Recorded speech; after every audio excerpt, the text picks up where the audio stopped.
kirim tadi 1:30. Nah, makalahnya mana? Makalahnya lagi dilengkapin, Bu. Dilengkapin gimana? Belum jadi? Iya, Bu, soalnya kelupaan sama makalahnya. Masya Allah. Kapan dibikinnya? Kapan dibikinnya? Karena Anda kan kelas ini kan terlambat 1 hari. Harusnya Senin jadi Selasa.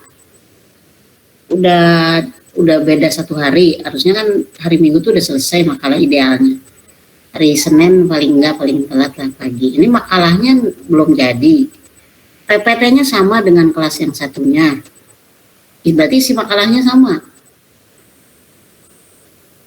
Gimana ini? PPT-nya terlambat 1:30. Kirimnya makalahnya kagak ada. Isinya sama dengan kelas B. Kelas B kemarin presentasi. Makalahnya belum selesai. Gimana ini? Iya Ibu, maaf, sudah dilengkapi, sudah dikerjakan. Coba on cam deh, on cam. Masa Ibu sendiri yang on cam sama Syifa doang? Coba pada on cam yang nggak ada masalah. Apalagi pemakalah, masa nggak on cam? Dilengkapi apanya? Udah jadi atau belum, itu aja. Karena belum ada di email Ibu, udah jadi belum makalahnya? Ya, saya izin jawab, Bu. Iya. Kemarin kan udah dilengkapi ya, Bu. Nah, tapi di laptop tuh tiba-tiba nggak ke-save, Bu. Maksudnya dilengkapi itu apa? Kalau kata dilengkapi itu apa? Iya, Bu, tadi kan kemarin kan udah jadi ya, Bu, ya udah rapi gitu. Tapi apa di laptop saya masih nggak ke-save, Bu, yang kemarin dikerjain. Tidak tersave, berarti hilang. Cuma setengahnya, Bu, yang ke-save. Setengahnya. Jadi maksud dilengkapi itu adalah yang hilang itu. Iya, Bu. Karena kemarin kan udah selesainya kapan itu? Selesainya sebenarnya. Selesainya kemarin malam, Bu, udah selesai. Kemarin malam, berarti tadi malam. Iya, tadi malam, Bu, udah selesai. Maaf ya, Bu. Anak-anak laptopnya gangguan juga, Bu. Ya, Anda kan literasi digitalnya pasti lebih baik daripada Ibu yang generasi tua. Nah, sebetulnya seharusnya begitu. Ya. Lagi makalahnya baru selesainya kemarin. Untung kuliahnya sekarang. Gimana sih? Isinya juga sama dengan kelas 2B. Anda ini. Nanti pokoknya ada yang mesti nanti deh Ibu lihat makalahnya. Ibu nggak menilai dari PPT ya, makalah yang Ibu nilai. Oke, dilanjut silakan. Kalau gitu dilanjut. Nih ya, sudah ada yang mau tanya tuh. Silakan. Ya baik, selanjutnya sesi tanya jawab. Untuk yang sudah resign boleh disebutkan pertanyaannya kepada Maya Sinati Siregar. Dituliskan juga pertanyaannya di chat room karena nanti kontribusi menjawab di luar pemakalah itu ada. Kalau nggak ada yang mau ikutan jawab dari audiens, Ibu akan tunjuk secara random ya. Kalau nggak ada, gitu. Jadi ditulis di chat room juga pertanyaannya agar semua baca nanti gitu. Silakan, maaf ya Ibu Selang, silakan. Baik, terima kasih kepada kelompok 2 yang telah mempersilahkan saya. Di sini saya ingin bertanya, tadi pada PPT terdapat prinsip keseimbangan, yaitu prinsip bahwa pendidikan seharusnya seimbang antara material dan spiritual. Nah, bagaimana sih kiat-kiat untuk menumbuhkan prinsip ini dalam kehidupan sehari-hari kita, agar kita dapat menyeimbangkan material dan spiritual itu? Terima kasih.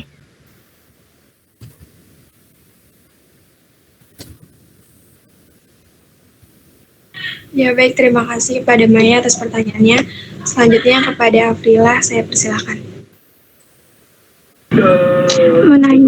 Izin nanya ya, mengapa pendidikan Islam di sekolah-sekolah di Indonesia terkesan tidak membahas Islam secara mendalam?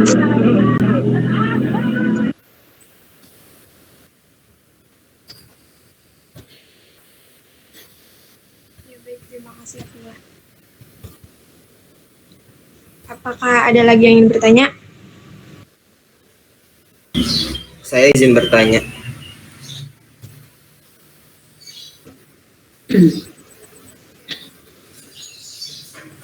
Ya, kepada Akmal, silakan. Terima kasih kepada kelompok 2. Saya izin bertanya, tadi kan di PPT ada sumber dasar pendidikan Islam, yaitu ada as-sunnah atau contohnya hadis. Nah, hadis ini kan ada beberapa macamnya. Apakah hadis yang misalkan doif atau yang kurang kuat itu masih tetap bisa menjadi dasar dari pendidikan Islam ini? Terima kasih. Ya, baik, terima kasih Akmal. Izin bertanya, Ya, boleh Suryati ya.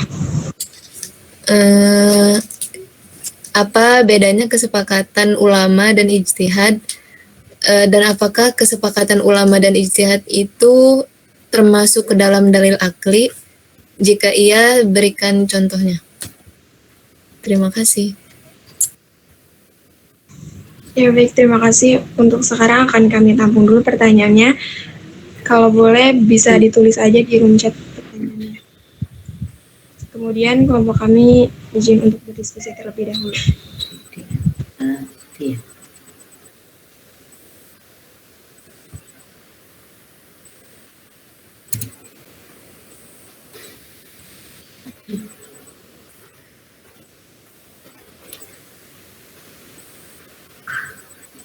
Rafli Maulana atau ada yang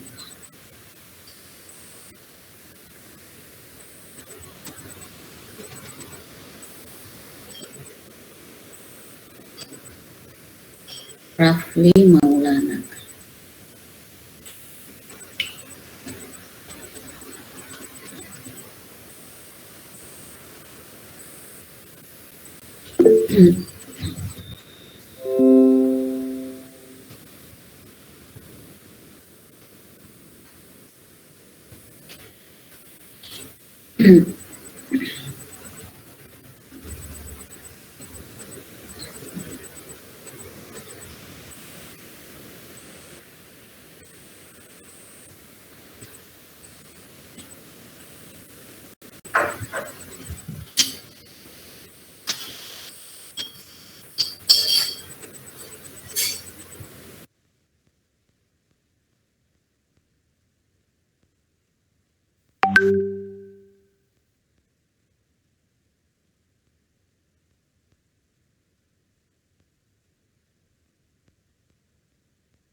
Baik, saya akan menjawab pertanyaan dari Rafli Maulana. Contoh dari ijtihad itu, kalau dalam perkara muamalah kontemporer, hukumnya kayak transaksi kredit di bank.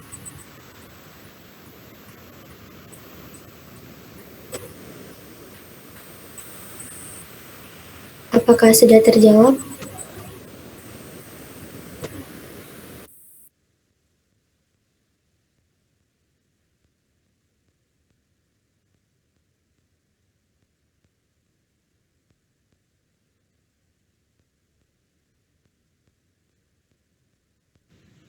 Saya izin menjawab pertanyaan dari Aprila.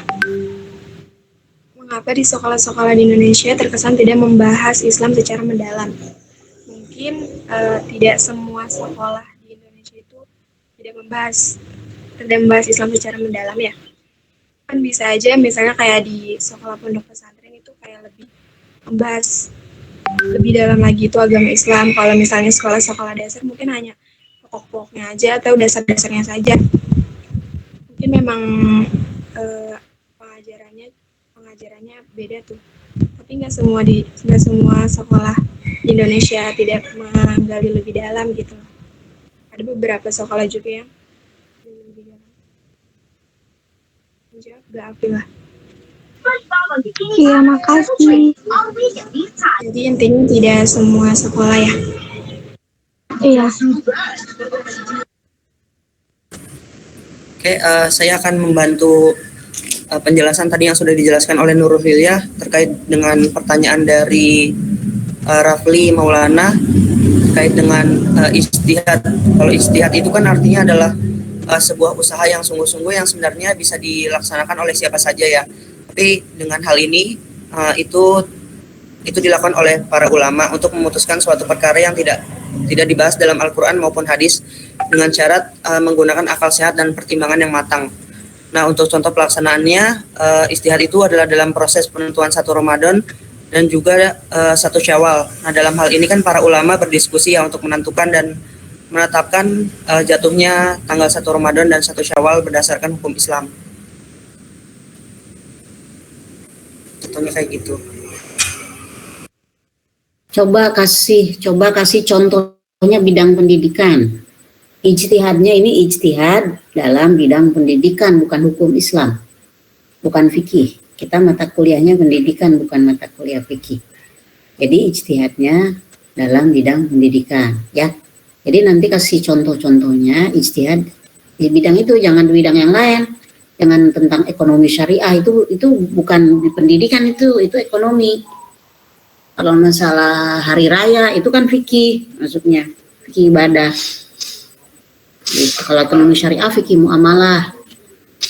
Nanti ini pendidikan, jadi ijtihadnya di bidang pendidikan. Nah, contoh-contohnya itu ya. Ya, silakan dilanjut.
Contohnya apa? Ijtihad dalam bidang pendidikan. Misalnya ini kuliah pakai Zoom, menyalahi enggak? Oh enggak, itu ijtihad bidang pendidikan.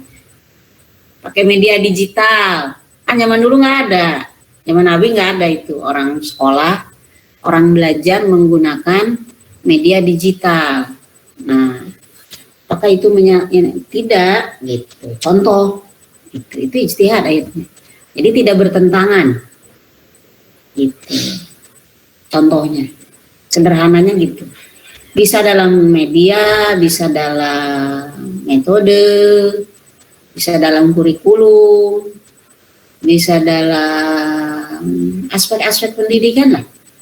Ya, bisa dalam tata kelolanya, bisa tentang gurunya, bisa tentang siswanya. Nah, gitu.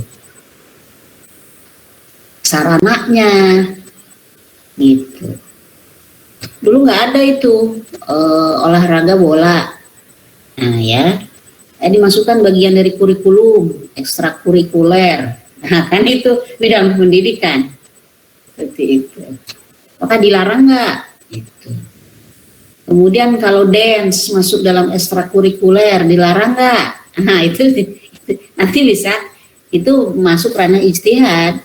Gitu. Yang tidak ada zaman Rasul, kemudian sahabat saja berijtihad. Kalau ketika zaman Nabi masih hidup kan nggak ada, maka sahabat berijtihad. Nah, kayak pengumpulan Al-Quran menjadi satu mushaf kan itu ijtihad para sahabat, karena Rasul tidak nyuruh waktu masih adanya kan, termasuk kompilasi hadis-hadis juga. Itu ijtihad kan, ijtihad sahabat tabi'in. Nah, tapi itu bukan di ranah pendidikan. Nah, kalau ranah pendidikan, apa yang tidak ada masa Nabi, kemudian tidak secara eksplisit disebutkan di Quran, di hadis, tapi itu ada dalam kehidupan. Nah, itu kan mesti ada ijtihad. Ijtihad itu bagaimana tokoh-tokoh Islam yang bergerak di bidang pendidikan itu berusaha keras mengatasi persoalan-persoalan di bidang pendidikan. Gimana nih jalan keluarnya? Nah, mereka berijtihad.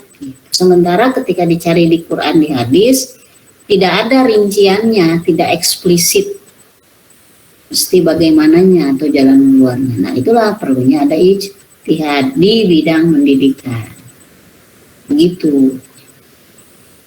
Tentu apalagi kelas. Zaman dulu nggak ada itu kelas 1, kelas 2, kelas 3, kelas sampai kelas 10, kelas 12 dan seterusnya kan nggak ada. Nggak ada sekolah dasar, nggak ada sekolah, kan nggak ada itu. Jadi sistem perjenjangan pendidikannya kan beda. Tapi itu kan dipakai kemudian dalam sistem persekolahan. Contoh itu banyak ijtihad pendidikan. Ya, itu ijtihad pendidikan. Nah, nanti itu ijtihad pendidikan itu bukan kita yang mengeluarkan, tetapi tokoh-tokoh yang bergerak di bidang pendidikan Islam. Kalau ijtihadnya dalam bidang pendidikan Islam. Gitu. Atau misalnya dulu itu orang belajar itu hanya cukup baca tulis Quran saja. Bisa baca Quran, bisa menulis Al-Quran atau huruf-huruf Arab, kemudian bisa baca kitab, bisa ibadah, sudahlah cukup. Bisa hafal Quran mungkin atau juz 30-nya saja, sudahlah cukup. Nah, tidak diperlukan kompetensi atau kemampuan bahasa Inggris, tidak diperlukan kompetensi membaca literasi ya, membaca huruf Latin atau menulis, berhitung. Nah, maka di dalam sekolah-sekolah Islam zaman dahulu, misalnya itu nggak ada kurikulum itu atau mata pelajaran itu nggak diajarkan lah. Nah, kemudian karena dianggap itu penting, karena kalau nggak nanti orang Islam ketinggalan zaman, jadi pada bodoh, terjajah dan seterusnya. Nah, maka keluarlah ijtihad dalam bidang pendidikan, yaitu kurikulum. Nah, kurikulumnya ada pembaharuan, ada perbaikan, gitu. Itu contoh-contoh ijtihad di bidang pendidikan, ya. Gitu. Siapa yang mengeluarkan ide-ide itu, pernyataan itu dan merealisasikannya? Ya bukan orang-orang seperti kita, tetapi tokoh-tokoh yang bergerak di bidang pendidikan atau pendidikan Islam. Gitu. Baik dalam bentuk ide, konsep maupun nanti realisasinya. Kalau filosof muslim Bu, bisa saja filosof muslim kan mengeluarkan ide. Nah, tapi dalam bidang pendidikan, ide filosof muslimnya dari mengeluarkan idenya dalam bidang pendidikan. Siapa tahu ada yang mengeluarkan ide atau konsep dalam bidang pendidikan. Atau pendidikan terserah, mau pendidikan karakter, pendidikan akhlak. Kalau bahasa Islamnya, karakter itu pendidikan akhlak, mau pendidikan tauhid, mau pendidikan apalah. Gitu. Yang penting nanti masuk di dalam koridor pendidikan. Gitu ya. Nah, gitu.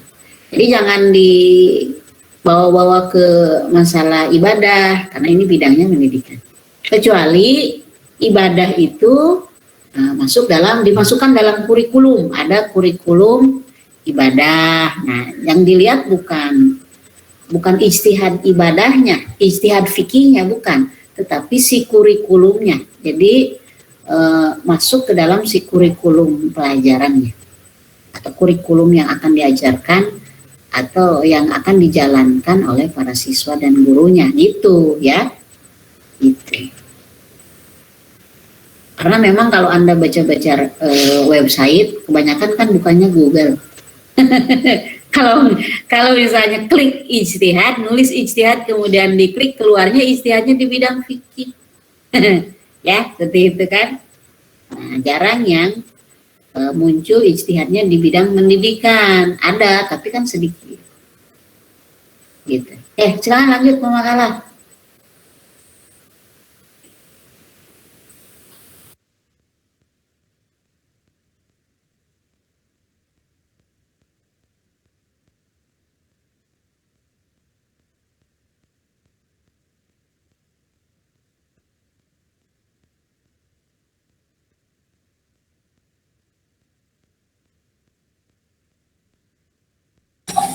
Ya, saya izin menjawab pertanyaan dari saudara Akmal.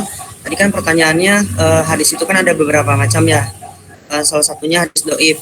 Apakah hadis doif itu hadis yang kurang kuat masih tetap bisa menjadi dasar dari pendidikan Islam? Kalau berdasarkan pengetahuan saya, Bu ya, kalau hadis doif itu kan hadis yang tidak sampai sanadnya kepada Rasulullah atau para periwayatnya, sehingga dia itu hadisnya itu ditakutkan bahwa isi dari hadis tersebut bukanlah berasal dari Rasulullah. Nah, sedangkan hadis-hadis yang lain itu bisa menjadi rujukan untuk menjadi dasar ataupun hukum dari suatu pendidikan Islam, seperti hadis sahih yang hadis yang matannya atau rawinya dan sanadnya itu bersambung dan tidak ada ilat atau syadnya. Kemudian hadis hasan itu adalah hadis yang matan atau rawi ataupun sanadnya tidak ada catatan minimal salah satu dari yang tiga itu.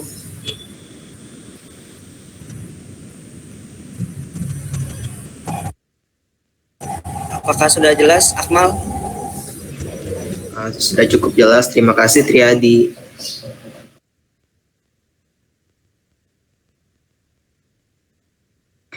Baik, selanjutnya saya akan menjawab pertanyaan dari Tia. Yang kesepakatan ulama dan ijtihad itu apa perbedaannya? Jadi kalau kesepakatan ulama itu masuknya ke ijma sukuti, yakni kesepakatan ulama melalui cara seorang mustahid atau lebih mengemukakan pendapatannya tentang hukum atau masalah dalam masa tertentu. Kemudian pendapat itu tersebar luas serta diketahui oleh banyak orang. Jadi ini tuh tidak ada seorang pun antara mustahidnya tuh yang mengungkapkan perbedaan pendapat tuh, yang menyanggap pendapat. Jadi kayak misalnya misalnya misalnya seorang ulama berpendapat, jadi ya udah. Kalau misalnya ijtihad itu tentang diskusi dan menyepakatinya. Jadi kalau misalnya kesepakatan ulama mutlak, kalau ijtihad masih bisa didiskusikan atau disepakati. Dan itu termasuknya ke dalil akli. Untuk contohnya tadi udah dipaparkan di PPT ya. Terjawab nggak? Ya, sudah terjawab. Terima kasih.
Saya mau nyoba jawab pertanyaan Maya yang apa saja kiat-kiat untuk menumbuhkan prinsip pendidikan keseimbangan antara material dan spiritual di kehidupan sehari-hari. Kalau menurut saya mah, kan kita sebagai seorang muslim tuh harusnya bisa menyeimbangkan hidup antara di dunia dan di akhirat. Jadi kita tuh bukan hanya mempersiapkan untuk kehidupan di dunia, mencari kebahagiaan di dunia saja gitu, tapi kita juga harus bisa mempersiapkan untuk kehidupan di akhirat kelak. Nah, caranya agar seimbang antara hidup dan di dunia, kalau menurut saya mendahulukan ibadah gitu, ibadah wajib, kayak misalnya kayak kita kan sebagai seorang muslim, kita punya kewajiban misalnya sholat. Jadi kalau misalnya ya karena kita punya kewajiban sholat, jadi kita mendahulukan sholat gitu. Terus bisa juga dengan melakukan hal-hal sunnah, ibadah-ibadah sunnah kayak sholat sunnah gitu-gitu. Mohon maaf bila salah. Maya ngerti gak? Iya, cukup, Pak.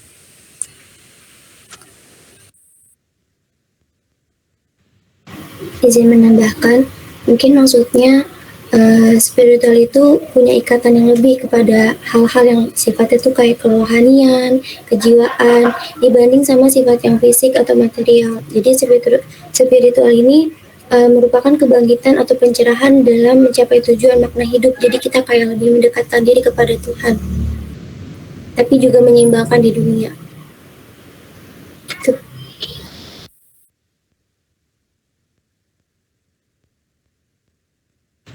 Ya, baik, karena kelompok kami sudah menjawab semua pertanyaan, bagi teman-teman yang ingin menambahkan, boleh dipersilakan.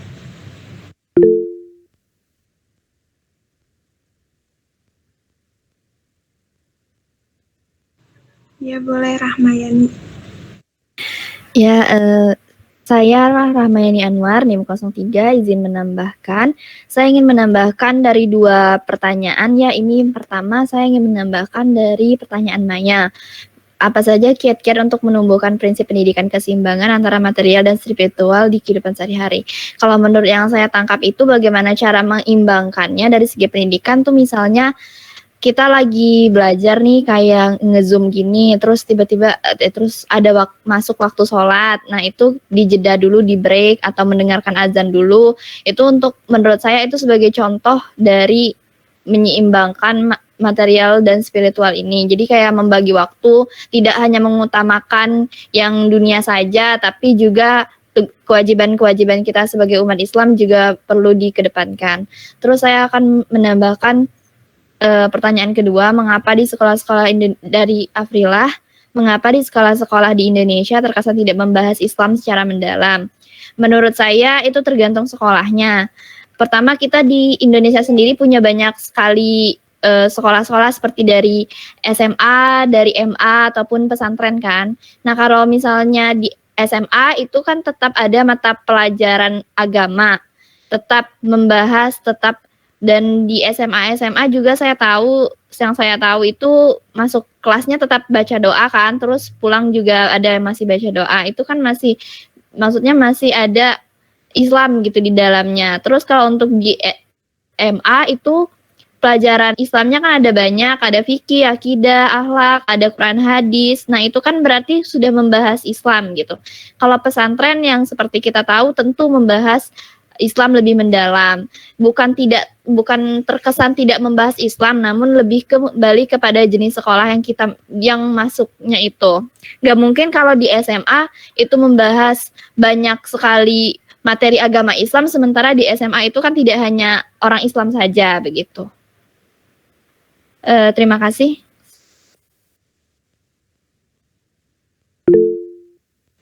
Ya, terima kasih kepada Rahmayani atas penambahan jawabannya.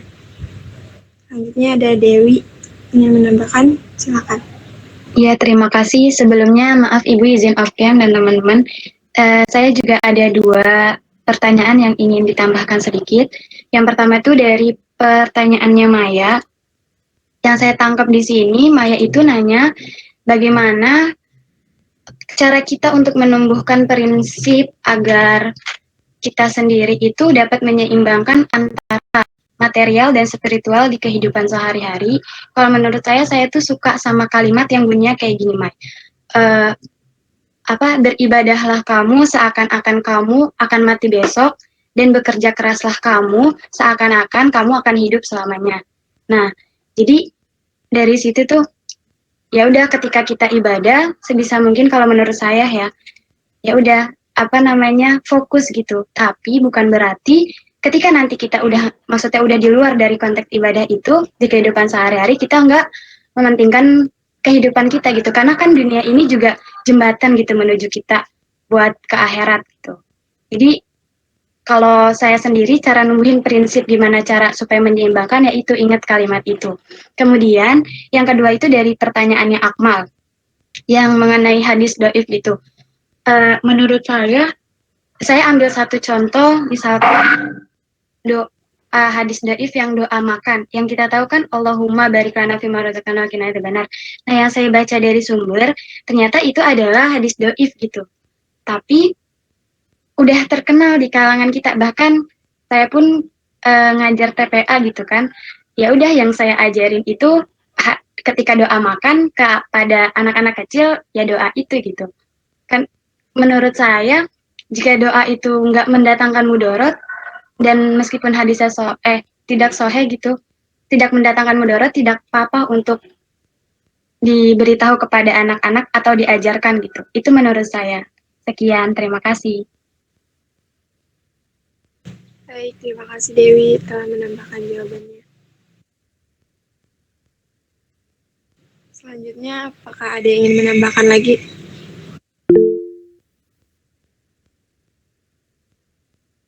Ya, boleh Siti Haniah. Baik, terima kasih. Saya ingin menambahkan tentang pertanyaan Akmal mengenai hadis doif yang dijadikan sebagai dasar pendidikan Islam. Menurut saya, hadis doif tidak dapat dijadikan sebagai dasar pendidikan Islam, sebab hendaknya hadis doif tersebut untuk diri sendiri saja. Maksudnya, bagi orang-orang yang mempelajari hadis doif tersebut saja, tidak disebarluaskan dalam penyampaiannya. Mungkin itu saja dari saya. Terima kasih. Baik, terima kasih Siti Haniah atas penambahan jawabannya. Selanjutnya boleh Nadia. Izin menambahkan, tadi pertanyaan dari Maya, kiat-kiat menyeimbangkan pendidikan secara spiritual dan material. Kalau menurut saya, yang pertama itu dengan menganggap keduanya, yaitu pendidikan secara material maupun spiritual itu sama-sama penting. Jadi, tidak ada yang dikesampingkan. Misalnya kayak, lebih penting pendidikan material dibanding pendidikan spiritual. Terus yang kedua, sebelum melakukan kegiatan belajar atau pendidikan itu, baik pendidikan secara spiritual atau material, usahakan berdoa dulu kepada Allah supaya tetap mengingat Allah. Lalu yang ketiga, niatkan semua pekerjaan yang dilakukan, belajar itu kan juga pekerjaan, semata-mata itu karena Allah Subhanahu wa Ta'ala. Mungkin itu aja, sekian.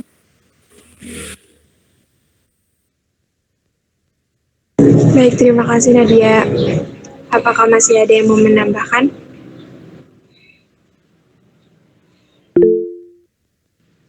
Ya, boleh Kansa.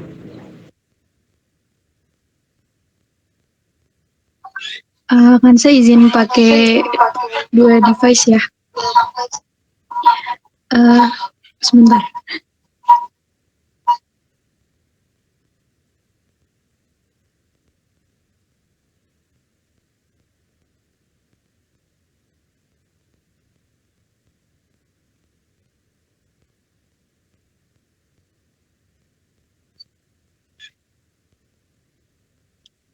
Jadi Kansa mau nanya sama yang tadi Ibu Maftuha.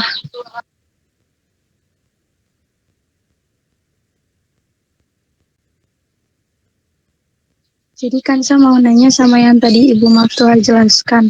Kan tadi Ibu menjelaskan tentang ijtihad dalam pendidikan itu seperti kayak terobosan baru namun melalui kesepakatan dari ulama ya Bu.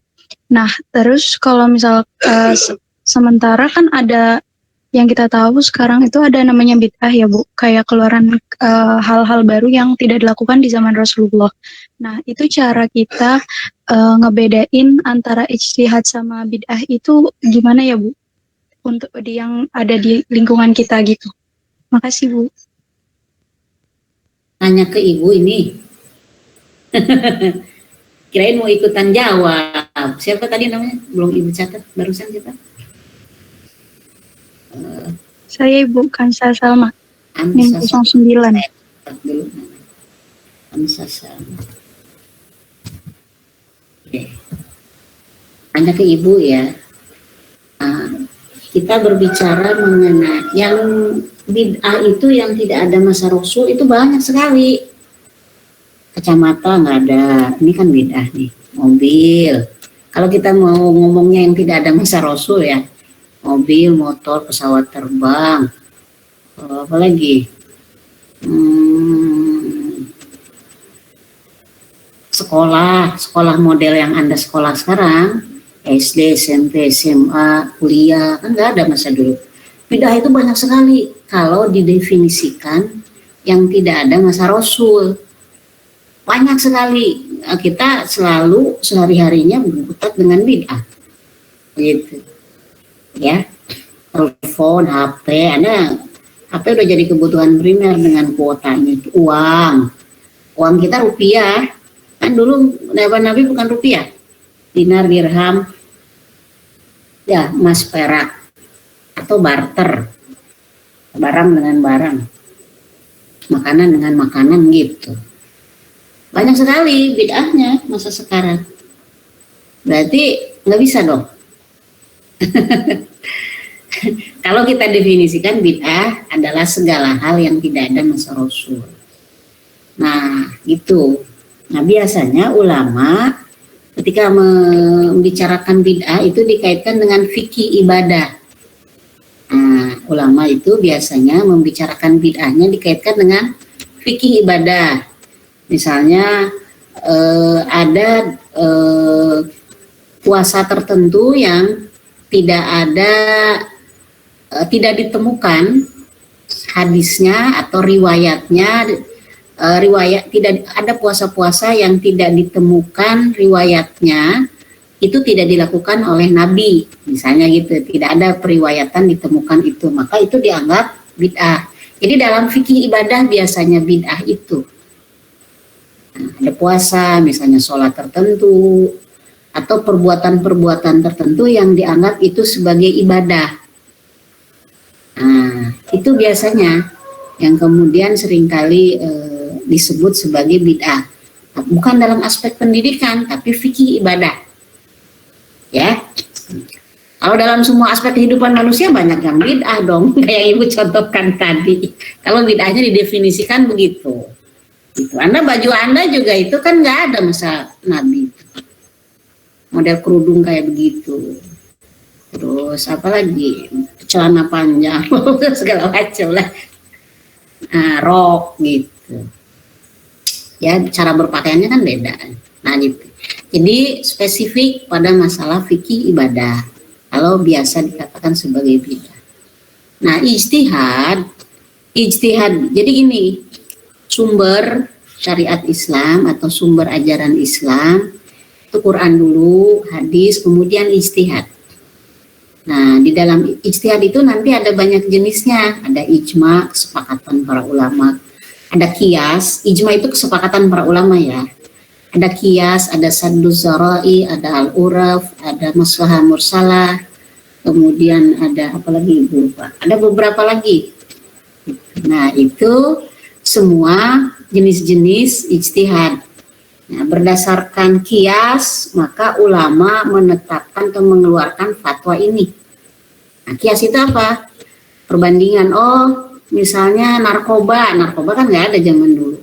Karena narkoba itu nanti dikiaskan dengan khamr, minuman keras. Jadi disamakan dengan orang minum minuman keras. Apa ininya, alasannya, argumentasinya, ilatnya? Karena menimbulkan orang fly misalnya gitu ya, sama-sama kayak orang minum minuman keras itu hilang kesadaran dan berakibat buruk jasmani, kesehatannya dan rohani. Nah itu kias. Ada lagi al-uraf itu budaya-budaya yang tidak menyalahi. Nah itu kemudian diperbolehkan, itu ijtihad juga. Misalnya ada yang menggunakan al-uraf, ada juga yang tidak. Kemudian maslahah mursalah, ada hal-hal tertentu, kondisi-kondisi tertentu yang ketika dicermati itu lebih banyak maslahatnya daripada madorotnya. Gitu. Kalau itu tidak dilakukan, justru yang timbul adalah kerusakan yang lebih besar. Ya, untuk meminimalkan kerusakan, bukan berarti menghilangkan, bisa jadi meminimalkan kerusakan, maka inilah yang dipilih. Maka kesepakatan ulama memilih ini daripada ini. Contohnya apa? Contohnya Pancasila ketika Indonesia berdiri dulu. Nah, itu kan ada sebahagian ulama yang menolak, ada sebagian ulama yang menerima. Nah, yang menerima itu Pancasila sebagai dasar negara, bukan Islam yang sebagai dasar negara, dengan melihat itu ijtihad. Nah, itu maslahah mursalah ya. Yang jenisnya maslahah mursalah, kemaslahatannya lebih banyak daripada kemadorotannya. Kalau enggak, Indonesianya nggak akan terbentuk.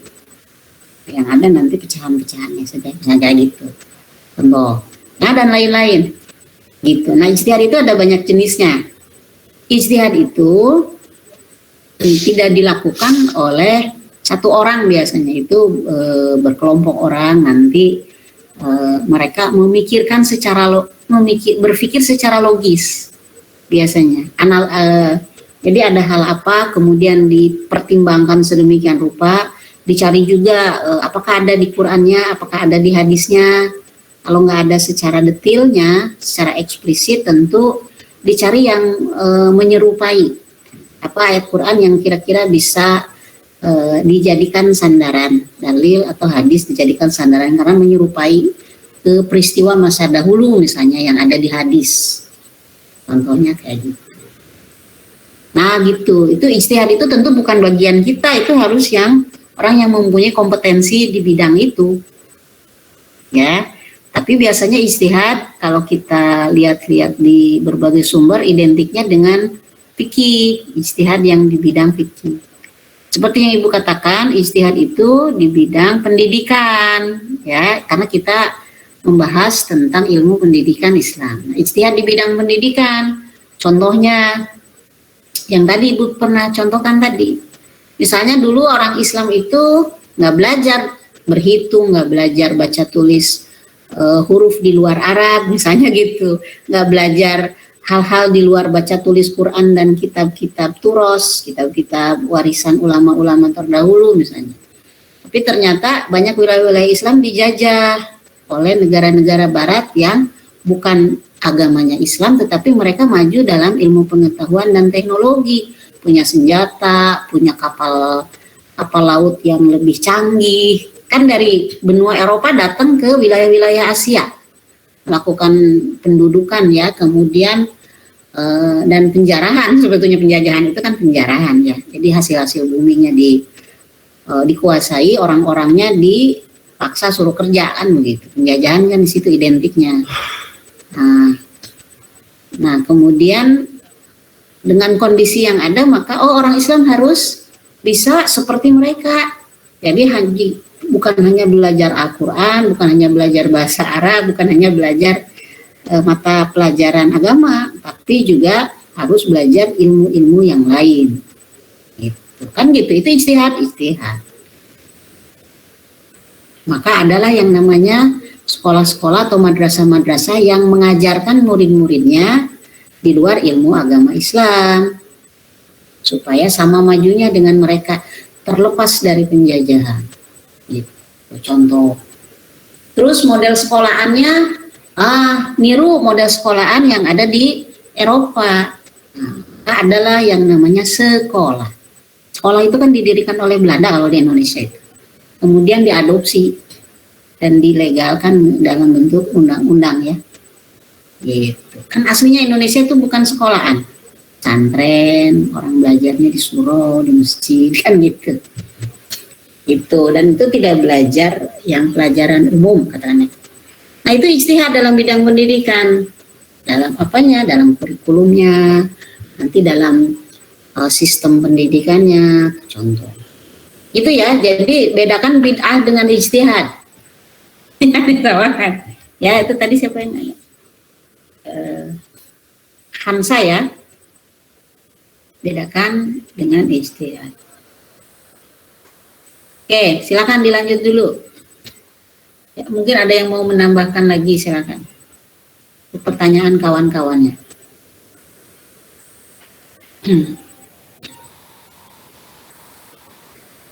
Jadi ini sekaligus menjawab juga pertanyaan Siti Atiyah ya.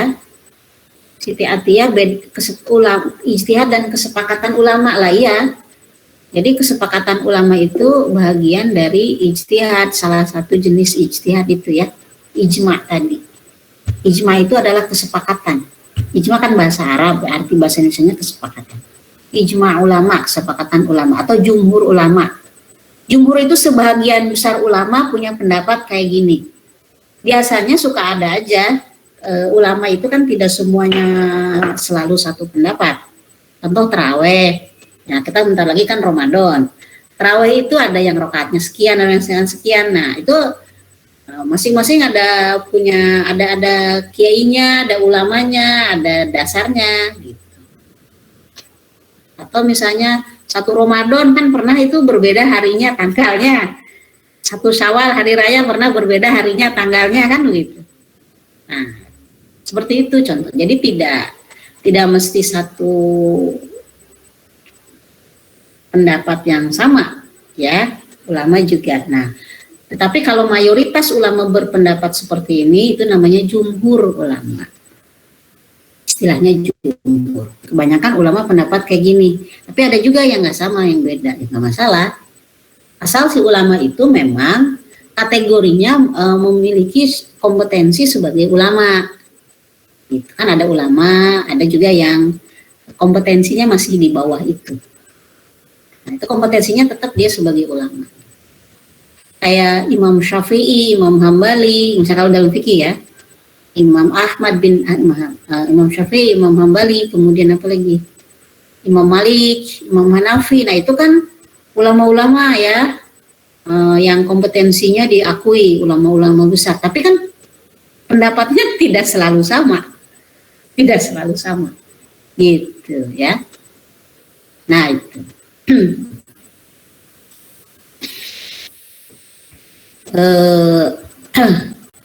Nah, sama di bidang pendidikan juga sama saja. Ada yang ingin sekolah itu banyak-banyak, ada yang ingin memasukkan dalam sekolah itu setiap siswanya harus hafal Quran ketika lulus 30 juz. Nah, ada juga nanti sekolah yang tidak fokus di situ, tetapi dia fokus pada karakternya saja, akhlaknya. Yang bagian itunya bukan nomor satu, bukan hafalan Qurannya. Nah, itu lain-lain. Nanti visi misi sekolah beda-beda. Nah, sekolah itu kan ada kurikulumnya. Kurikulum yang dibuat oleh pemerintah itu standar kurikulum minimal. Nah, itu mesti dilaksanakan oleh seluruh sekolah yang ada di Indonesia. Itu kurikulum minimal. Nanti kurikulum itu diwujudkan dalam bentuk mata pelajaran dan alokasi waktunya berapa jam nih. Nah, itu. Semakin banyak waktunya, tentu nanti bahan ajar materi pelajarannya akan semakin banyak kan. Nah, semakin sedikit alokasi waktu satu mata pelajaran, tentu isi atau materi pelajarannya kan akan semakin sedikit juga. Nah, itu kurikulum minimal ya yang dari pemerintah. nanti dari kurikulum minimal itu sekolah-sekolah biasanya nanti memasukkan kurikulumnya sendiri, baik dalam bentuk ekstrakurikuler maupun ada dalam bentuk muatan lokal. Nah, gitu. Ekstrakurikuler berarti di luar jam pelajaran.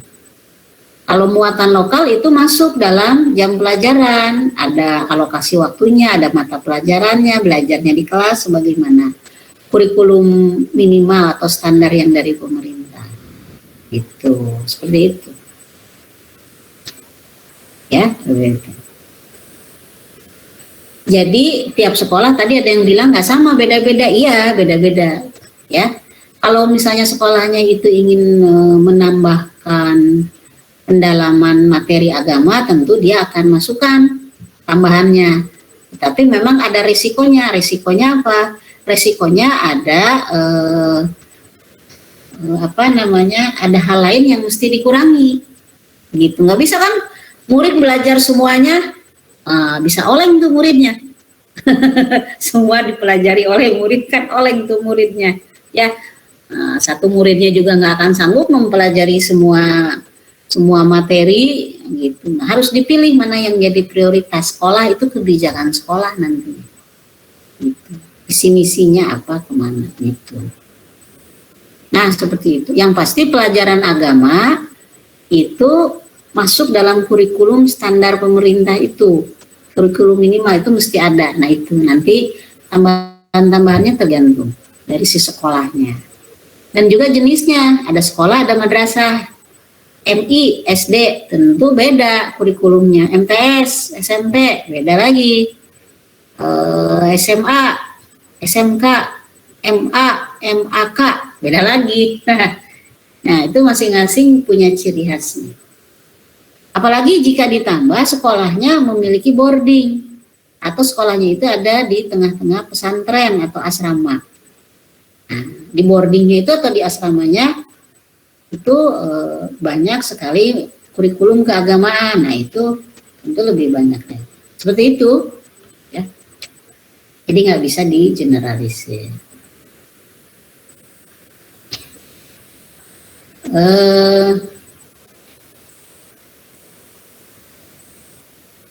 Ini ada yang chat siapa nih? Oh, teman. Nah, selanjutnya ini ada pertanyaan siapa nih? Ini hadis doib. Ya. Ini hadis itu kita orang Islam meyakini sebagai sumber kedua setelah Al-Quran. Ya. Nah, kebetulan hadis itu dikompilasi jauh setelah Rasul wafat. Perjalanannya jauh. Maka hadis itu namanya kompilasi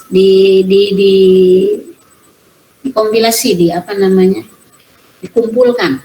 Ya. Kalau Al-Quran itu kan setelah Rasul wafat langsung tuh dirintis sejak masa Abu Bakar, lanjut Umar, rintisannya ya Umar, kemudian selesai finishingnya masa Utsman.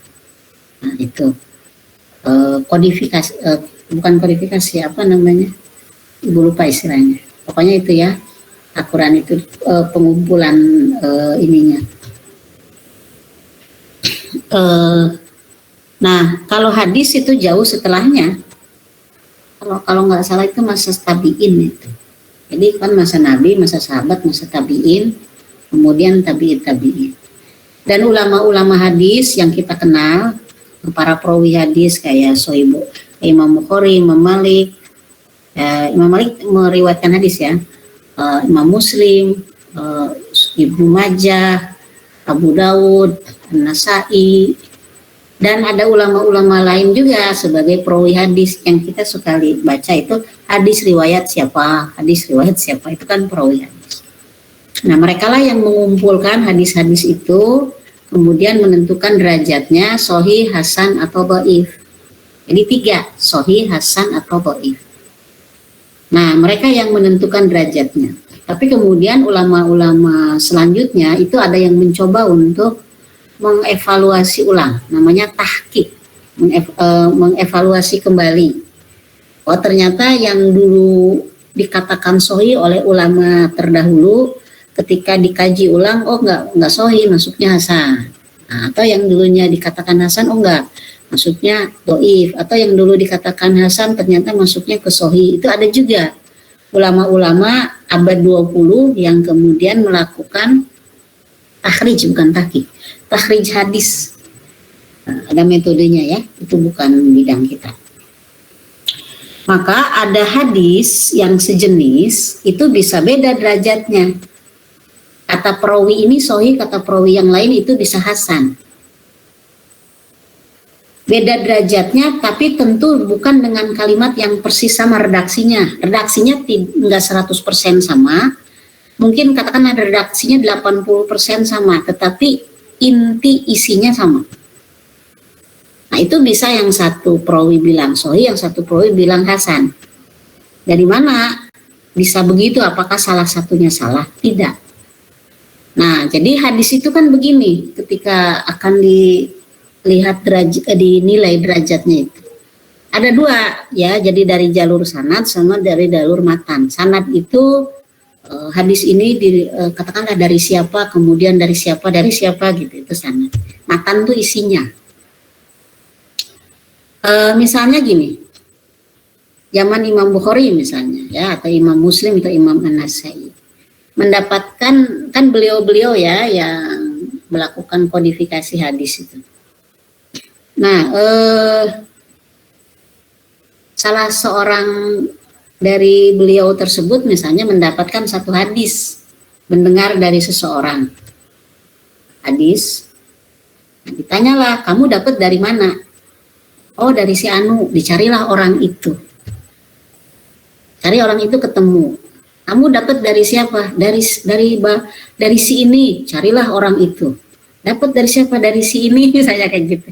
Sampailah apakah nyambung ke Nabi atau enggak. Nah, gitu, itu ditelusuri namanya.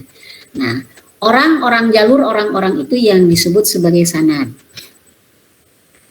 Nah, jalur si sanad itu tiap orangnya akan diteliti. Orang-orang yang masuk dalam jalur sanad Imam Bukhari tadi itu dilihat apakah orang itu sepanjang hidupnya orang yang solih, jujur, ataukah tidak. Ya, setiap orang yang masuk jalur sanad beliau itu. Kemudian dobit ataukah tidak. Dobit itu daya ingatnya kuat atau enggak, cerdas apa enggak, atau pernah dia sering lupa, udah pikun ataukah enggak. Kalau ada dua, itu standarnya dua. Kalau itu semua memenuhi syarat, maka masuklah hadis itu disebut sahih. Hadis itu disebut sahih. Itu dari sanadnya. Nanti dilihat dari isinya, matannya. Apakah isinya masuk akal, tidak menyalahi isi Al-Quran ataukah tidak? Ada ayat Quran yang kira-kira bertentangan dengan hadis itu, apakah enggak? Masuk akal apakah enggak? Kemudian ada hadis lain yang kira-kira bertolak belakang dengan itu ataukah enggak? Jadi dilihat itu juga isinya. Kalau itu sudah memenuhi syarat, maka ditulislah derajat hadis itu sahih.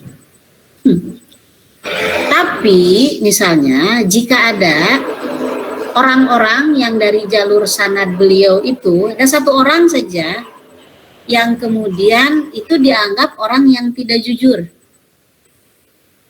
Ya, atau orang itu orang yang pelupa. Maka itu nggak bisa disebut sahih, walaupun cuma satu orang. Maka nggak bisa disebut sahih, itu turun derajatnya.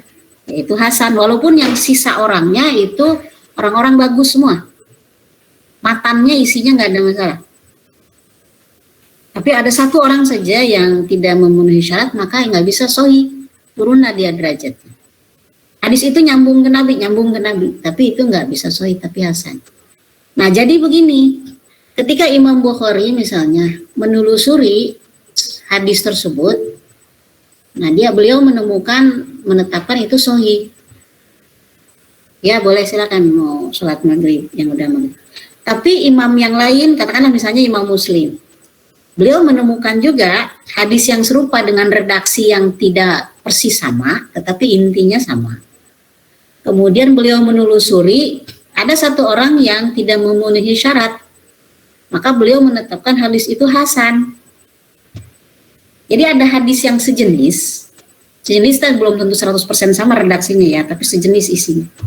Ada hadis yang sejenis, itu Anda bisa dapatkan, itu yang satu sahih dari periwayatan seorang imam, maka satu lagi mungkin hasan dari periwayatan imam yang lain. Gitu ya kalau hadis. Itu jalurnya, prosedurnya begitu. Maka kalau kita kan terima jadi saja. Terima jadi tinggal kita lihat kitab hadis. Kalau yang bisa bahasa Arab, lihat aja. Nanti di kitab yang aslinya itu ada tertera ini sahih, apakah hasan, apakah dhaif, itu udah ada keterangannya. Hadis-hadis itu dalam kitab-kitab hadis yang besar-besar itu, yang tebal-tebal. Nah, itu sudah ada keterangannya. Nah, tapi seperti yang Ibu bilang, ada kemudian ulama-ulama ke belakang yang kemudian mengevaluasi itu lagi, takhrij ulang. Nah, kemudian ada misalnya Albani ya, kemudian mengeluarkan, mempublish ya hasil takhrijnya atau temuannya.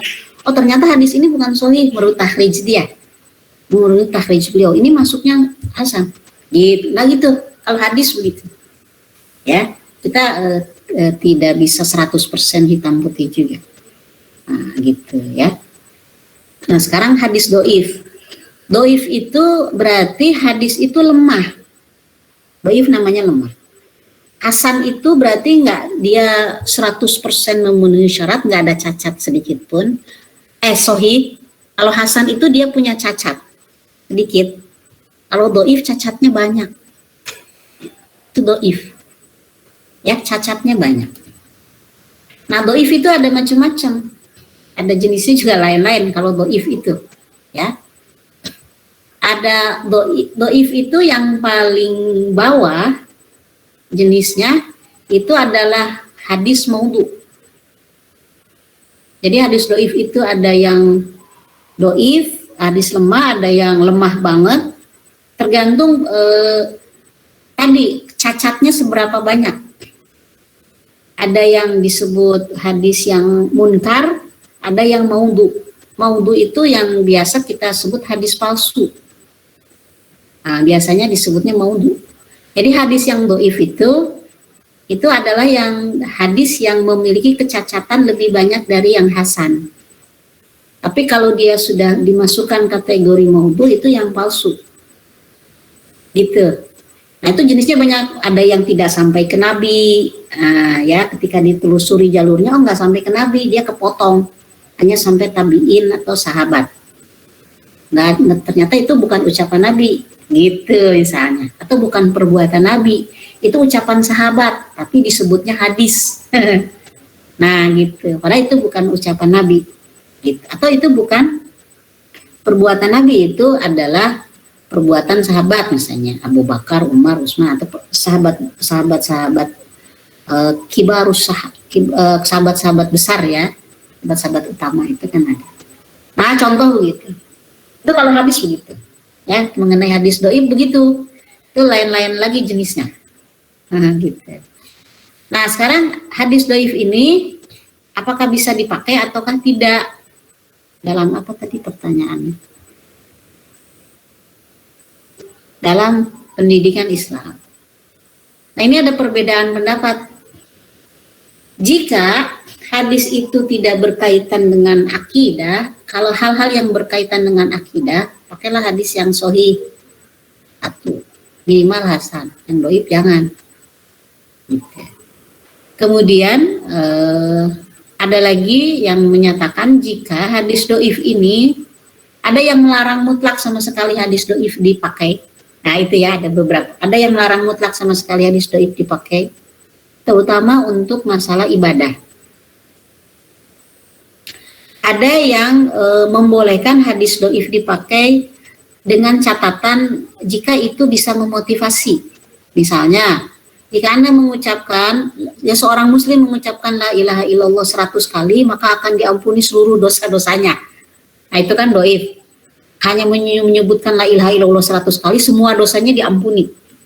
Nah, tetapi, ada yang menyatakan hadis ini dibolehkan dipelajari untuk memotivasi orang banyak-banyak berzikir melafalkan la ilaha illallah.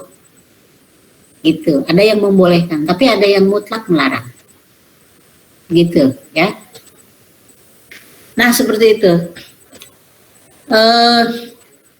Nah, untuk pendidikan Islam sendiri itu kan ada yang berkaitan dengan kontennya, bahan materinya, ada yang berkaitan dengan si guru, misalnya guru itu mesti begini-begini, ada yang berkaitan dengan siswa, siswa itu mesti begini-begini. Itu ada beberapa hadis yang memang membahas siswa, ada beberapa hadis yang membahas tentang guru, hadis-hadis biasanya. Nah, ada juga misalnya hadis atau ayat Quran yang membahas mengenai sarana, ya, misalnya fuad. Fuad itu ibu lupa lagi, itu ada ayat Quran tentang wasilah. Wasilah itu diartikannya sebagai sarana. Nah, maka sarana pendidikan itu kemudian disimpulkan mesti bisa mendekatkan orang itu kepada yang maha kuasa, taqarrub ilallah, kayak gitu. Nah, seperti itu. Jadi penggunaan hadis dhaif dalam pendidikan itu berbeda-beda pendapat.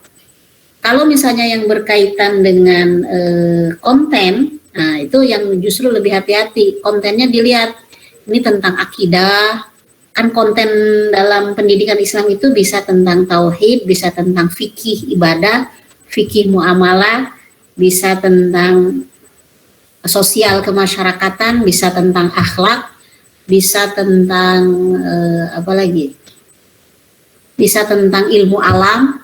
Konten-konten dalam pendidikan kan itu, dan lain-lain, konten-konten atau materi-materi yang masuk dalam kurikulum yang dipelajari oleh siswa. Nah, contoh itu. Kemudian kalau misalnya yang berkaitan dengan siswa, nah yang berkaitan dengan guru itu seringkali yang berkaitan dengan media pembelajaran atau metode pendidikan itu seringkali tidak dilihat jauh apakah hadis ini sahih atau enggak. Kalau dalam bidang pendidikan, ketika itu dipakai ini hadisnya sahih atau enggak dilihat sejauh itu biasanya penggunaannya. Yang hadis yang dhaif itu biasanya dicermati ketika berkaitan dengan aspek ibadah, dicermati ketika berkaitan dengan aspek akidah. Nah, itu biasanya begitu. Dan aspek-aspek yang berkaitan dengan keagamaan. Nah, itu hadis dhaif, sahih atau hasan itu akan dicermati sedemikian rupa. Tapi kalau yang berkaitan dengan implementasi pendidikan, jadi yang Ibu bilang misalkan tentang guru, tentang siswa, nah itu biasanya nggak akan dicermati sejauh itu, seketat itu derajat hadisnya. Kayak begitu ya, Akmal siapa tadi yang lain?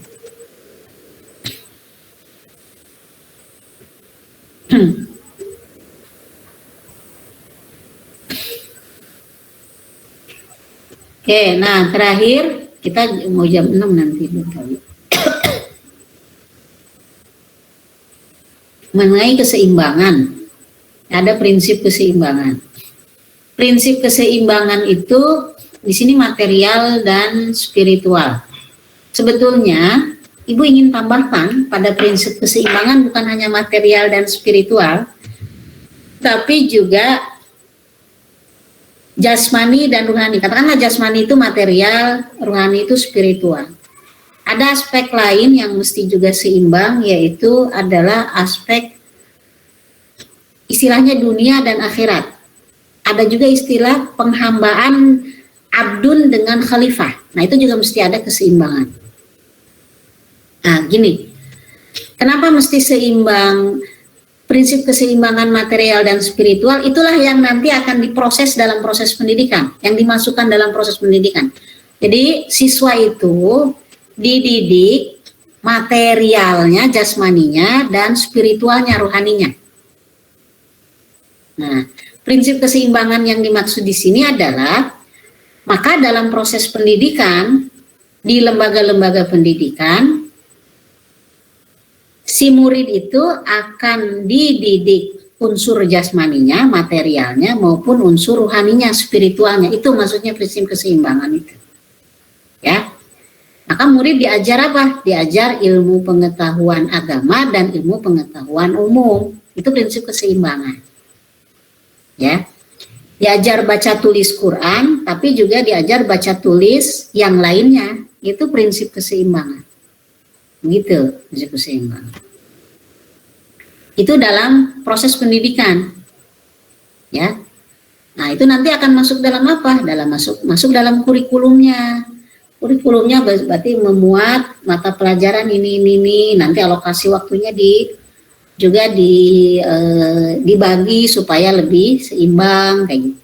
Kalau dalam kurikulum inti nggak bisa masuk, berarti masukkan dalam ekstrakurikuler, ke dalam muatan lokal, tambahannya kan itu supaya seimbang.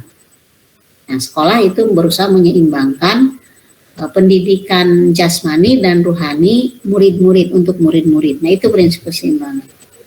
Nanti tinggal disediakan sarana prasarananya, guru-gurunya, metodenya nanti seperti apa untuk pelajaran yang seperti ini seperti apa, pelajaran ini seperti apa gitu. Nanti disesuaikan itu semuanya. Gitu ya. Nah, itu kalau dalam pendidikan begitu. Nah, kalau yang ditanyakan oleh siapa ini Maya, ini lebih ke diri sendiri tampaknya ya Maya ya. Prinsip kiat-kiat untuk menyeimbangkan ya. Kiat-kiat. Nah, kalau untuk diri sendiri, coba bagusnya kalau Ibu ingin menyatakan begini. Sebetulnya Islam itu sudah memberikan sistem bagaimana manusia menyeimbangkan dirinya. Yaitu apa? Coba kita lihat, sholat itu 5 kali yang wajib saja. 5 kali. 5 kali itu subuh, zuhur, asar, maghrib, isya. Nah, artinya dalam 24 jam itu orang dipaksa untuk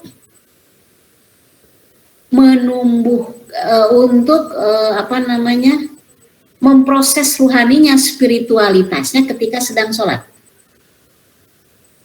Nah, katakanlah 24 jam itu dia punya urusan material, dia punya urusan duniawi.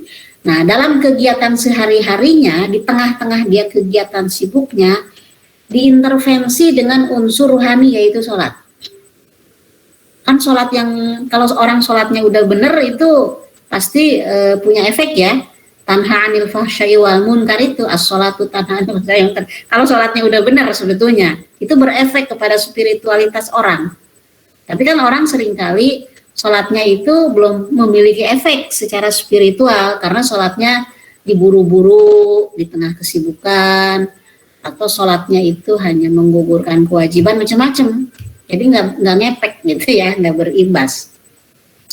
Nah, sebetulnya sistem itu sudah dibuat. Yang wajibnya saja itu sudah ada 5. Kemudian ada yang sunnah. Sunnah itu kan anjuran.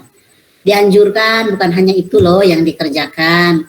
Ada sholat sunnah qobliyahnya sebelumnya dan ba'diyahnya sesudahnya. Oh, ada anjuran yang lainnya. Ada anjuran loh, yaitu malam-malam coba sholat malam. Gitu. Ada anjuran lagi sholat sunnah yang lainnya, ada antara subuh sama zuhur itu ada sholat duha. Misalnya kayak gitu. Ada sholat-sholat sunnah, banyak sholat-sholat sunnah itu jenisnya. Nah, artinya ketika manusia berkegiatan duniawi, katakanlah dalam 24 jam itu diintervensi dengan sholat-sholat tadi. Yang wajib maupun yang sunnah. Itu baru sholatnya doang, belum berdoanya, belum berzikirnya, belum kita ngomongin kalau puasanya. Nah, sebetulnya itu sudah didesain sistem itu. Cuma kita mungkin melakukannya tidak optimal. Kalau kita bisa melakukannya secara optimal melalui sistem itu sajalah dulu. Insya Allah itu ada keseimbangan. Gak usah cari kiat-kiat yang lain, kiat-kiat itu aja. Bisa nggak kita melaksanakannya secara baik lah untuk terhadap diri sendiri. Kalau sudah bisa, itu aja lah pakai. Itu sudah tersistematis sebetulnya. Nah, kan berdoa, sholat itu juga sebelum dilakukan harus wudhu dulu. Orang berwudhu juga sebetulnya kalau wudhunya nggak buru-buru itu bagus, itu ngefek itu secara spiritual. Ada orang-orang yang dia ketika berwudhu itu justru menemukan kenyamanan, ketenangan dalam jiwa. Jadi wudhu itu kan masing-masing, kalau kita ada wudhu itu ada doanya dulu sebelum wudhu. Ketika gerakan wudhu masing-masing sebetulnya ada doanya juga sebetulnya. Ketika kita belajar ngaji waktu kecil tuh, ibu diajarin, cuma lupa lagi, ibu juga sama ya. Apalagi ibu taunya berdoa sebelum wudhu saja. Nah setelah wudhu ada doanya lagi. Ada banyak banget tuh doa. Setelah sholat kita berdoa juga. Anjurannya kan gitu, walaupun bukan kewajiban berdoa setelah sholat. Anjurannya kan gitu, sunnah. Nah kalau itu kita jalankan, dalam 24 jam banyak sekali itu aktivitas spiritual. Aktivitas ibadah yang berharap berimbas kepada rohani. Itu kan ibadah syariatnya ya, fikihnya lah. Itu gerakan-gerakan ibadahnya yang diharapkan punya efek terhadap spiritualitas seseorang. Nah itu keseimbangan di situ juga bisa kita dapatkan sebetulnya. Nggak usah terlalu cari kiat-kiat yang lain dulu, yang situ saja dulu. Coba kerjakan dengan baik, benar. Nah, insya Allah. Wudhu itu kalau bisa khusyuk, sholat khusyuk, wudhu khusyuk, gitu sebetulnya. Tapi emang tidak mudah ya. Nah, belum baca Qurannya. Baca Quran juga bukan target berapa halaman selesai, berapa juz selesai. Bagusnya sih kalau ingin berefek kepada rohani kita, spiritualitas kita, baca Qurannya itu diresapi, khusyuk juga baca Qurannya. Maka akan ada getaran-getaran yang masuk ke dalam rohani kita, jiwa kita. Nah itu yang efek. Bukan sekedar target hafal sekian juz menurut ibu ya, atau selesai sekian juz. Jadi ngejar itu. Tidak salah. Tapi alangkah lebih bagus itu disertai dengan meresapi yang kita baca. Nah itu akan ngefek. Nah kalau kita lihat itu banyak banget itu ya kegiatan ibadah yang bisa ngefek ke spiritualitas kita. 24 jam bisa kegiatan kita ke situ mulu, yang duniawinya sedikit. Bisa aja begitu kalau kita kerjakan semua. Tapi kita kerjakan yang wajib-wajib saja dulu tadi. Nah coba sama berdoanya lah. Wudhu, sholat wajibnya, kemudian berdoanya. Nah, kerjakan semuanya dengan khusyuk. Diresapi, wudhunya diresapi, ya. Kemudian sholatnya diresapi, berdoanya diresapi. Nah, itu aja dulu dah. Coba lakukan. Nah, itu insya Allah, itu keseimbangan kita bisa dapatkan. Gitu ya. Udah mungkin cukup dari Ibu.